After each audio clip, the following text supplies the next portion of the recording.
Good evening guys. तो हम अपना PT365 की इंटरनेशनल रिलेशंस की मैगजीन कर रहे थे। तो चलिए हम इसमें अपना फर्स्ट टॉपिक स्टार्ट करते हैं। आज का टॉपिक स्टार्ट करते हैं। ऑलरेडी इसमें काफ़ी कवर हो चुका है और मैं कोशिश करूँगी कि कल नहीं तो परसों तक तो ये कंप्लीट हो ही जाएगी। तो let's start to Brexit. UK leaves the European Union. Finally UK ने ऑफिशियली लेफ्ट कर दिया यूरोपियन यूनियन को after the 47 years of membership. अब बैकग्राउंड देख लेते हैं ब्रेक्सिट में क्या हुआ था। 2016 में एक रेफरेंडम आया था जिसमें यूरोपियन यूनियन ने डिसाइड किया था कि वेदर कि यूके को यूरोपियन यूनियन का मेंबर रहना चाहिए या नहीं रहना चाहिए। तो रेफरेंडम में जो पीपल हैं, वहाँ के लोग हैं, उन्होंने मेंबर्स हैं, उन्होंने डिसाइड किया कि हाँ यूके को लीव कर देना चाहिए यूरोपियन यूनियन को। तो अब क्या है, जो जैसे अगर हम प्रेसिडेंट की इम्पीचमेंट होती है, कोई भी प्रोसेस होती है तो आर्टिकल 61 के तहत होती है। तो हम क्या करते हैं, पहले एक रिजोल्यूशन लाते हैं। तो उसी तरह जो यूरोपियन यूनियन है उसका एक आर्टिकल 50 होता है जिसको लिस्बन ट्रीटी है। जो आप यहाँ पे देख सकते हैं कि जो आर्टिकल 50 है लिस्बन ट्रीटी का, वो प्रोवाइड करता है कि अगर कोई भी मेंबर यूरोपियन यूनियन से एग्जिट करना चाहिए तो इसी आर्टिकल 50 को, लिस्बन ट्रीटी को उसमें लाया गया और फिर हमने 2 ईयर्स की काउंटडाउन शुरू कर दिया ब्रेक्सिट में। ठीक है, लेकिन क्या है कि जो ब्रेक्सिट, जो यूके की पार्लियामेंट में जो ब्रेक्सिट डील को लेके काफ़ी सपोर्ट की कमी थी, जिस वजह से मल्टीपल एक्सटेंशंस को बार बार उसको में लाया गया। 31 जनवरी को यूके पहली स्टेट बन गया जिसने यूरोपियन यूनियन को लीव किया। अभी वो क्या है, उसके बाद 11 मंथ का एक ट्रांजिशन पीरियड है, अब वो उसके अंदर है। ठीक है, अब चेंजेस क्या आएंगे। अब यूरोपियन यूनियन को यूके ने छोड़ दिया है, तो अब जो यूके और यूरोपियन यूनियन के बीच में क्या रिलेशंस आएंगे। तो यूके क्या करेगा, वैकेट कर देगा अपनी पोजीशन, खाली कर देगा पोजीशन अपनी यूरोपियन यूनियन के इंस्टीट्यूशन से, इंक्लूडिंग इट्स मेंबरशिप।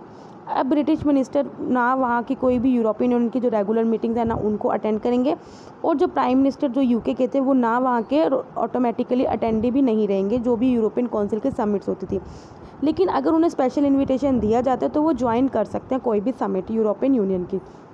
अब जो क्या है, जो 11 मंथ्स का ट्रांजिशन पीरियड है उसमें जो यूके है वो क्या करेगा, इस 11 मंथ्स के ट्रांजिशन पीरियड में यूके को कंटिन्यू करना पड़ेगा, जो भी यूरोपियन यूनियन के रूल्स हैं उसको ओबे करना पड़ेगा, और जो भी वो यूरोपियन यूनियन को फाइनेंस देता है या फिर फंड करता है वो पेमेंट उसको देनी ही पड़ेगी।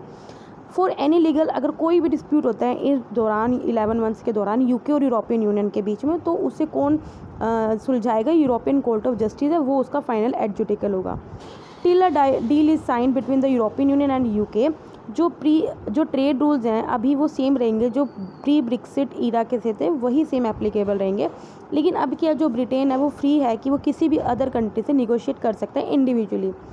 यूके क्या करता है, वो कंट्रीब्यूट करेगा यूरोपियन यूनियन के बजट में जैसे अभी तक किया है, और जो एग्जिस्टिंग स्कीम जो कि फंड कर रहा है यूरोपियन यूनियन ग्रांट्स को, वो भी वो कंटिन्यू फंड करेगा।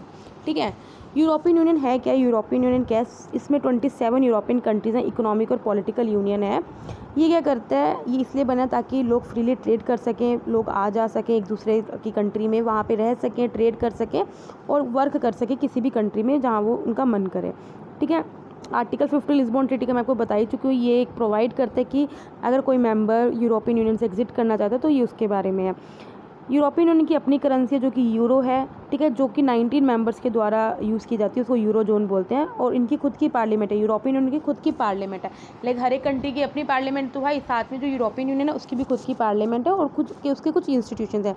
यूरोपियन पार्लियामेंट के जो मेंबर्स हैं वो 751 मेंबर्स हैं जो कि डायरेक्टली इलेक्ट किए जाते हैं वोटर्स के द्वारा in all the member states. ये को लेजिस्लेचर की तरह एक्ट करता है और यूरोपियन काउंसिल के साथ अपनी पावर को शेयर करता है। ठीक है, ये जो यूरोपियन काउंसिल है ये कोलेक्टिव बॉडी है जो डिफाइन करती है यूरोपियन यूनियन के overall political direction and the priorities.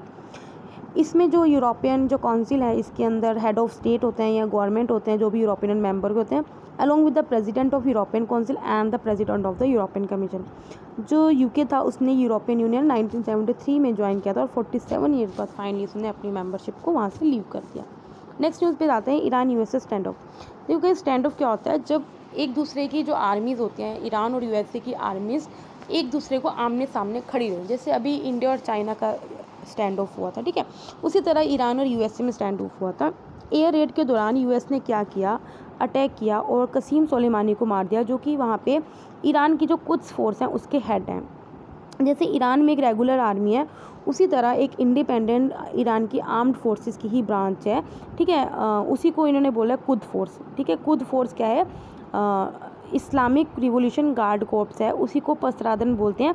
ये एक ब्रांच है ईरान की आर्म्ड फोर्सेस की, independent of Iran regular army. जैसे अपनी इंडिया है, इनके 3 ब्रांच है, आर्मी, नेवी, एयरफोर्स, ठीक है। उसी तरह जैसे ईरान है उसकी एक रेगुलर आर्मी तो है ही, उसके अलावा एक इस्लामिक रिवॉल्यूशनरी गार्ड कोर्प्स है जिसे पसरादन बोलते हैं, जो कि ईरान की आर्म्ड फोर्सेस में है, ठीक है।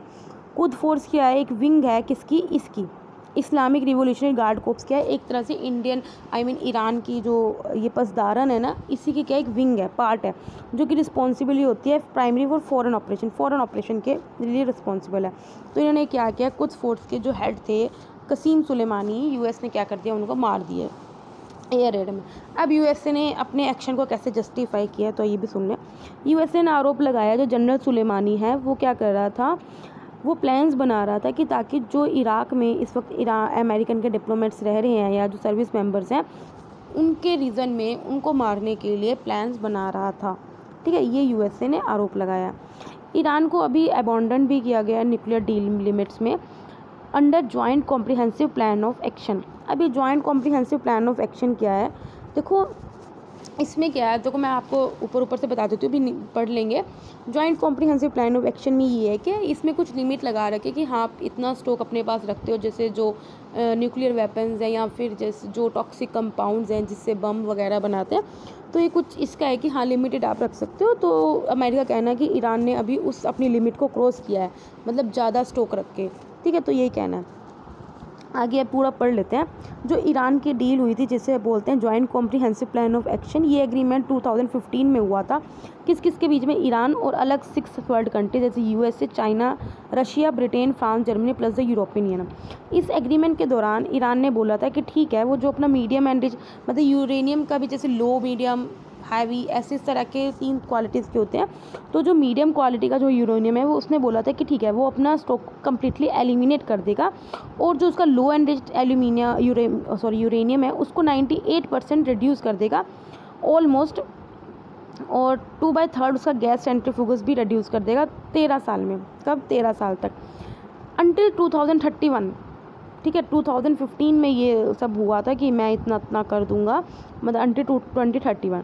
अब 2031 तक और ईरान ने ये भी बोला था कि वो क्या करेगा, इंटरनेशनल एटॉमिक एनर्जी एजेंसी के रूल्स के अकॉर्डिंग क्या करेगा, कंप्लाई करेगा। और अगर इसने रिफ्यूज़ कर दिया तो कमीशन क्या कर सकती है, ईरान पे पनिटिव स्टेप्स ले सकती है। अभी 2018 में यूएसए ने क्या करा, डिसर्टिफाई कर दिया इस न्यूक्लियर डील को। अब क्या है, जो इंटरनेशनल एटॉमिक एनर्जी एजेंसी है वो है क्या, वर्ल्ड की सेंटर इंटर गवर्नमेंटल फोरम है जो कि साइंटिफिक और टेक्निकल कोऑपरेशन न्यूक्लियर फील्ड में रहे उस पर काम करती है। ऑटोनॉमस इंटरनेशनल ऑर्गेनाइजेशन है, ऑटोनॉमस अपने डिसीजन खुद ले सकती है। इंटरनेशनल ऑर्गेनाइजेशन है जो यूएन सिस्टम के अंदर ही सेटअप हो रखे है, 1957 में सेटअप हुआ था इंटरनेशनल ट्रीटी के दौरान थ्रू IAEA स्टैच्यू। अब जो IAEA है ये रिपोर्ट करती है किसको, यूएन जनरल असेंबली को भी और यूएन सिक्योरिटी काउंसिल को भी करती है। इसका काम क्या है, अब आप नाम से समझ रहे हैं, इस काम यही है कि वो क्या है, जो न्यूक्लियर साइंस एंड टेक्नोलॉजी है इसका मिसयूज़ ना हो और लोग इजीली सेफ़ और सिक्योर और पीसफुल यूज़ हो, ताकि हम इंटरनेशनल पीस और सिक्योरिटी में इसको काम ला सकें, ना कि हम इससे मिसयूज़ कर सकें, लोगों की लाइफ को हानि ना हो न्यूक्लियर टेक्नोलॉजी से, ठीक है। इसका जो हेडक्वार्टर IAEA का वो वीना ऑस्ट्रिया में है, इंडिया भी इसका मेंबर है। तो ऑब्जेक्टिव हम ऑलरेडी देख ही चुके हैं। ऑब्जेक्टिव यही है ताकि न्यूक्लियर वेपन्स का ज़्यादा स्प्रेड ना हो कंट्रीज़ में, और अगर मिसयूज़ कहीं हो रहा है तो उसको हम अर्ली डिटेक्ट कर लें, ठीक है। 2019 में एक एग्रीमेंट हुआ था गवर्नमेंट ऑफ इंडिया और IAEA में for the application of safeguards to civilian nuclear facilities, ये साइन हुआ था। 2014 में इंडिया ने रेटिफाई किया था एक एडिशनल प्रोटोकॉल, ये जो एक US इंडियन न्यूक्लियर डील का एक पार्ट था, यही था कि सेफगार्ड हम कैसे बरतेंगे। जो एडिशनल प्रोटोकॉल था एक इम्पोर्टेंट टूल था IAEA का, जिसमें यही था कि हमें सबसे ज़्यादा ओवर एंड अबव, सबसे ऊपर हमें क्या है, लोगों की सेफ्टी के लिए हमें काम करना है। टू वेरीफाई, ये हमें वेरीफाई करना है कि जो भी न्यूक्लियर प्रोग्राम है वो पीसफुल नेचर में ही कंट्री में चल रहा है या नहीं। एक साथ में एक और न्यूज़ है इसी से, इंस्टेक्स बार्टर मैकेनिज्म। इंस्टेक्स क्या है, instrument in the support of trade exchanges. अभी क्या है, 6 यूरोपियन कंट्रीज़ हैं, that is Belgium, Denmark, Finland, Netherlands, Norway और स्वीडन। उन्होंने डिसाइड किया है कि वो ज्वाइन करेंगे instrument in support of trade exchange, INSTEX mechanism को ज्वाइन करेंगे। अब इसमें क्या है, जो इंस्टेक्स है ये Paris based special purpose vehicle है। क्या है, स्पेशल पर्पस व्हीकल है। इसे जर्मनी, फ्रांस और यूके के द्वारा सेटअप किया गया। ये जो अलाउ करता है कि आप जो यूरोपियन कंट्रीज़ हैं वो ट्रेड कर सकती हैं ईरान के साथ। किसके साथ? ईरान के साथ, डिस्पाइट स्ट्रिक्ट, क्योंकि यूएस ने काफ़ी सेंक्शंस लगा रखे हैं किस पे? ईरान पे। तो इवन इतने स्ट्रिक्ट यूएस सेंक्शंस के बाद भी जो यूरोपियन कंट्रीज़ हैं वो ट्रेड कर सकती हैं एज़ पर दिस मैकेनिज्म। ये एक बार्टर एग्रीमेंट की तरह है। लाइक अगर ईरान कुछ एक्सपोर्ट कर रहा है तो यूरोपियन कंट्रीज़ भी क्या कर देंगे? कुछ अपना सामान एक्सपोर्ट कर देंगे। मतलब इसमें पैसे की लेन देन नहीं होगी, सामान की अदले बदली होगी। ठीक है, बार्टर एग्रीमेंट में यही होता है। Which allow Iran to continue trade and import products और services from member European country in exchange of for exports. ठीक है, आगे बढ़ते हैं।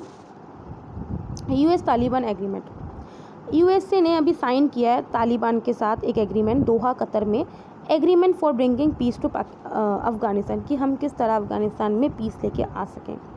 तो इसमें क्या क्या एग्रीमेंट में क्या क्या है? विड्रॉल और फॉरेन फोर्सेस। यूएसए ने एग्री किया है कि जो इसने अपने ट्रूप्स अफ़गानिस्तान में खड़े किए हुए हैं तो उसने बोला कि ठीक है वो रिड्यूस करेगा फ्रॉम 12,000 से लेके 8600 तक विद इन 135 डे। उन्होंने ये भी बोला कि अगर तालिबान हमारे एग्रीमेंट को फॉलो करेगा तो सारी जो भी यूएस और अदर फॉरेन ट्रूप्स हैं वो अफ़गानिस्तान को छोड़ देंगे with in 14 month. Release of prisoners पे बात हुई है कि डील ने ये भी प्रोवाइड किया है कुछ 5000 तालिबान के जो प्रिजनर्स हैं और कुछ 1000 अफ़गान के सिक्योरिटी फोर्स प्रिजनर्स हैं उनको 10 मार्च से तक एक्सचेंज कर लिया जाएगा। ठीक है, रिकॉग्निशन टू तालिबान है कि यूएसए ने भी बोला है कि यूएसए ने यूएन सिक्योरिटी काउंसिल की तरफ मूव हुआ है और उसने बोला है कि तालिबान को सैंक्शन लिस्ट से हटा दिया जाए। जो यूएन सिक्योरिटी काउंसिल में जो अभी जो तालिबान है वो सैंक्शन लिस्ट में है, तो यूएसए ने अर्ज किया है यूएन सिक्योरिटी काउंसिल को कि वो तालिबान को सैंक्शन लिस्ट से हटा दिया जाए। तालिबान ने भी कुछ एग्रीमेंट किया है कि ठीक है वो कोई भी टेरर एक्टिविटी को जो भी होगा अफ़गानिस्तान को लैंड नहीं यूज़ करने देगा जिससे भी यूएस की या फिर एलिस की सिक्योरिटी को खतरा हो। Taliban would prevent any terror group from using Afghanistan to threaten the security of US and its allies. Afghan के अंदर क्या नेविगेशन हुए हैं कि तालिबान ने क्या है अपनी बातें डिस्कशन स्टार्ट कर दिया अफ़गान गवर्नमेंट से। ठीक है, और इन्होंने कहा कि तालिबान हैड इससे क्या है कि डायरेक्ट आकर वो बोला जा रहा है तालिबान को कि अमेरिकन पपेट की तरह बन गया है ये। अब इंडिया का क्या है इसमें? इंडिया का स्टांस किया अफ़गान पीस प्रोसेस में। इंडिया ने बोला है कि वो अफ़गानिस्तान की गवर्नमेंट में हर प्रोसेस में पार्टिसिपेट करेगी और इंडिया ने इसे बोला है Afghan led, Afghan owned and Afghan controlled process. Later India ने ये भी बोला है कि वो कोई भी प्रोसेस के लिए कमिटेड है जो भी अफ़गानिस्तान के लिए हेल्पफुल है, अगर हम पीस लेके आ सके, कोई भी प्रोसेस से सिक्योरिटी ला सके, वहाँ पे लोगों की लाइफ स्टेबल कर सके या इकोनॉमिकली अफ़गानिस्तान को एडवांस बना सके या जेंडर और ह्यूमन राइट किसी भी जो प्रोसेस में अगर इंडिया जितना भी योगदान दे पाएगा तो वो देगा। इंडिया ने ये बोल दिया। 3 रेड लाइन्स लिखी है इंडिया ने कि जो भी इनिशिएटिव्स होंगे और प्रोसेस होंगे उसमें वो इन अफ़गान सोसाइटी के हर एक सेक्शन को इंक्लूड करेगा, including the legitimately elected government, जो वैध गवर्नमेंट है उसको। कोई भी प्रोसेस होगी वो रिस्पेक्ट करेगी अफ़गानिस्तान की कॉन्स्टिट्यूशनल लीजैसीज को और पॉलिटिकल मैंडेट को। कोई भी प्रोसेस ऐसी नहीं ली जाएगी जिससे वहाँ पे टेररिज्म का कुछ खतरा हो। ठीक है, यही बात है। नेक्स्ट करते हैं US China trade war.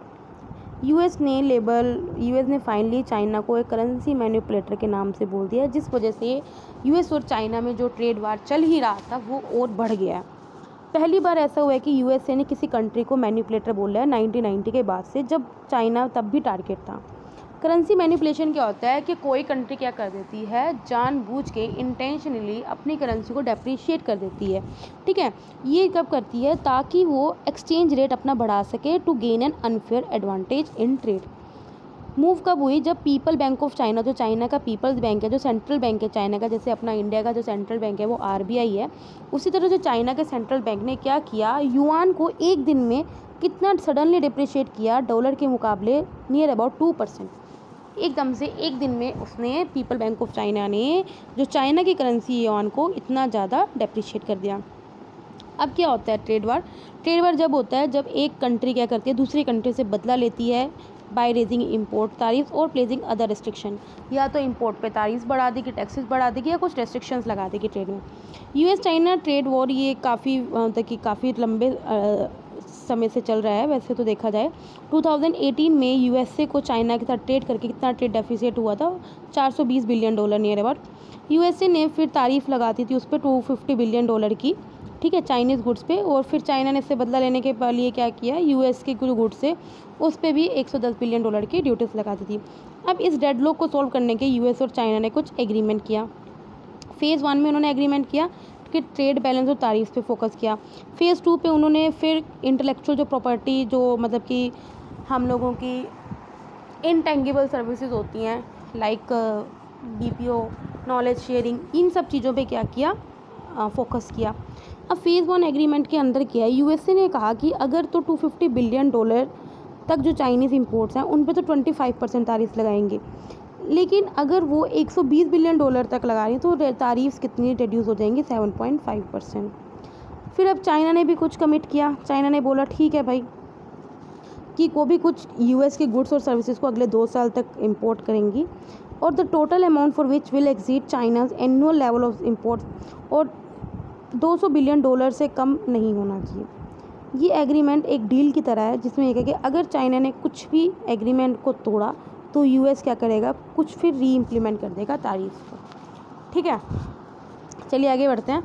Middle East peace plan. अभी जो यूएस के जो प्रेसिडेंट है डोनाल्ड ट्रम्प जी, उन्होंने एक अपना प्लान रिवील किया, मिडल ईस्ट पीस प्लान, जिसमें ये है कि peace to prosperity, a vision to improve the lives of Palestine and the Israeli people.